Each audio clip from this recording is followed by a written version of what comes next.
Before I begin, allow me to share a few observations about the future we are entering into.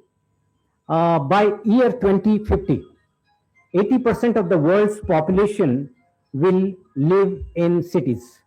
So this rapid urbanization will accelerate dramatically.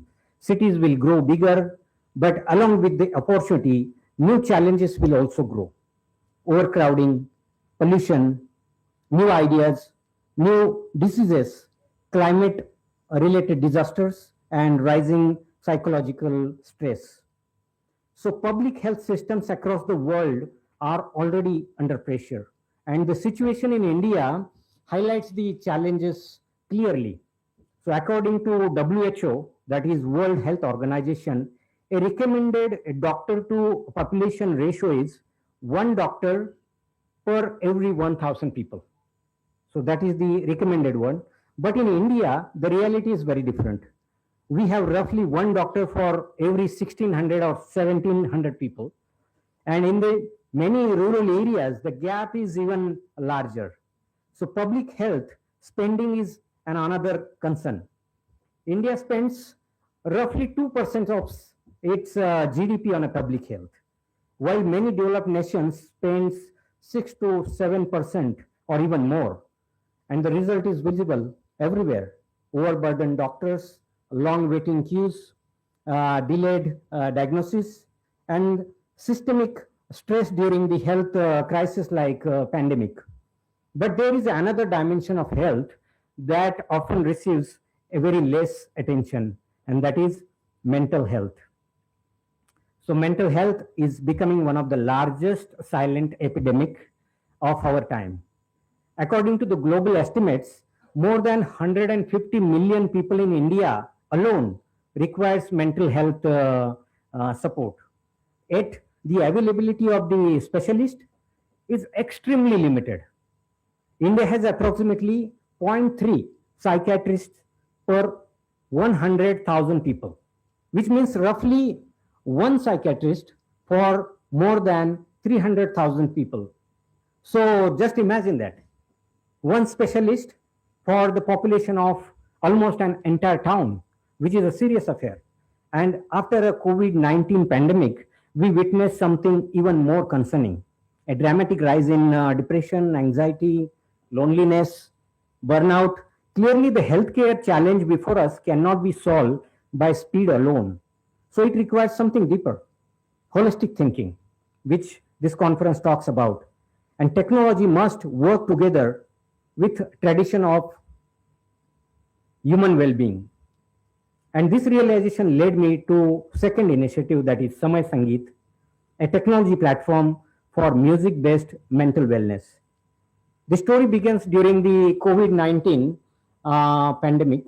Those were extremely uncertain times. We don't have to spell it out. People were afraid. Hospitals were under pressure, and the anxiety was spreading faster than the virus itself.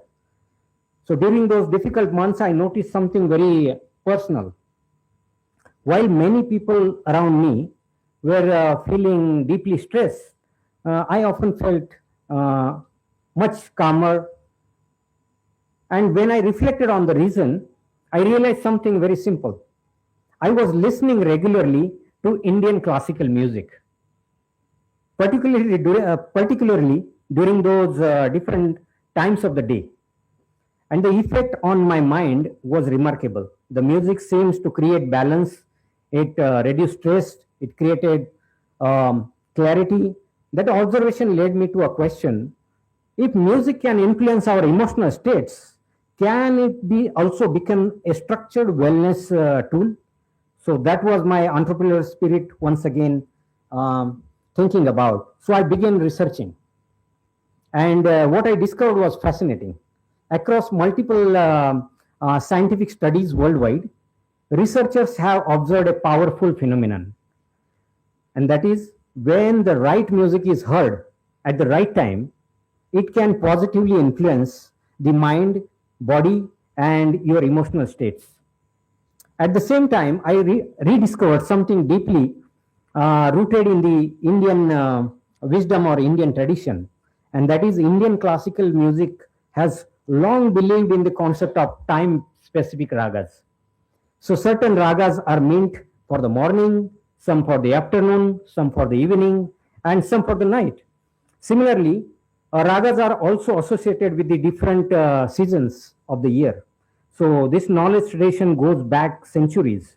Its origin can be traced to the musical heritage connected with the Samveda, one of the oldest texts associated with the Indian musical expression.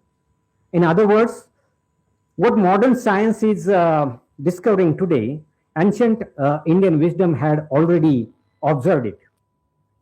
So, once again, my technology background pushed me towards a practical question. If Indian music recognizes the time based emotional states, can we build a digital platform that automatically delivers the right music at the right time? And that question led to the creation of Samaysangit. At first, it was a very small experiment. I started compiling the collection of Indian classical records, vocal and instrumentals. Then I designed a very simple software. The system would automatically play music based on the specific time of the day, morning music, evening music, night ragas, and so on. So it was a pilot program. I shared it with a small group of friends and my colleagues and asked for their honest feedback. So that is the research and methodology process, right? The responses were encouraging. People reported feelings like more relaxed, less anxious. Encouraged by this feedback, we expanded the program. We added hundreds and thousands of literally the recordings. We improved the software. We made the system autonomous. And eventually, this small experiment evolved into a public digital platform. So on February 4th, 2021, we launched the platform called Samaysangit. The date was very special. It was 100th birth anniversary of one of the greatest legend of Indian classical music, none other than Bharat Ratna Pandit Bhimsen Joshi. For me personally, his voice had always been deeply inspiring. His devotional singing had profound emotional impact on my personal life. So launching Samaysangit on that particular day felt like a sincere digital tribute. Today, Samaysangit is accessible through a simple web platform listened by over 2.5 million regular listeners across the world. So it was only so it works on any mobile phone or computer. The system automatically streams classical music aligned with the 8 different segments of the day and 6 different seasons of the year. The good part is user need not to search. So this they simply open the platform and click on play button, and the system delivers the music appropriate to the moment in the time. So during the COVID-19, let me share you the impact of it. During the COVID-19 pandemic, we shared this Samaysangit platform with the hospitals and COVID care centers. The feedback where we received was deeply moving. Doctors reported calmer environment. Patients were relieved. The ward was silent. Patients shared testimonials about feelings less anxious. Some even described the music as a source of emotional strength during the recovery.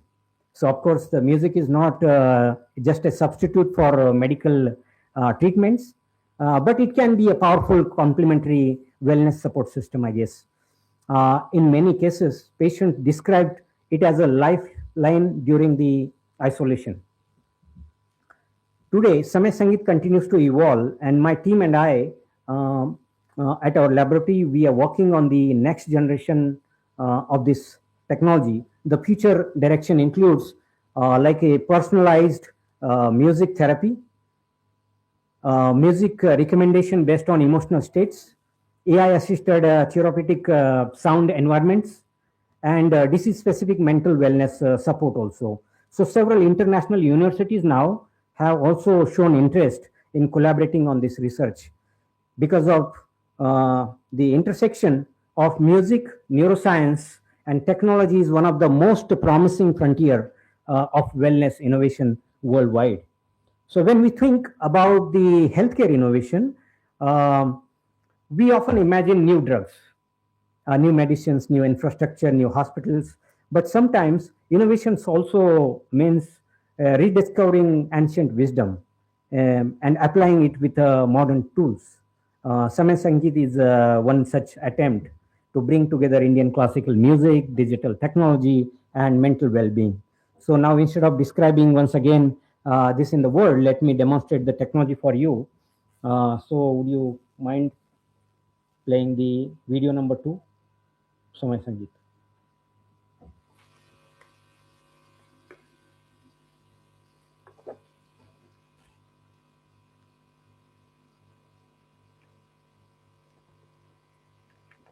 So you go to web platform, you just type Samaysangit, or the website is there on KHANDBAHALE.org.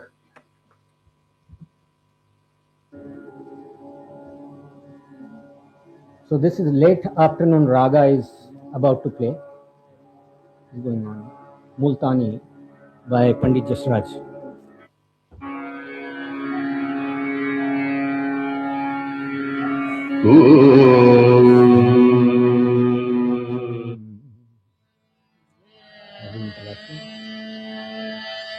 So there are these different instrumental as well as vocal.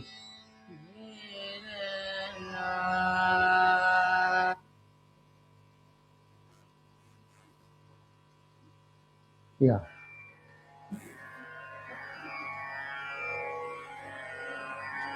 I think the streaming is.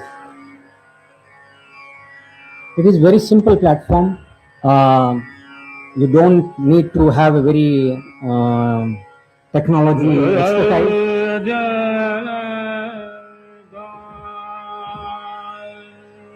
Raj Janapuri, Vincent Joshi.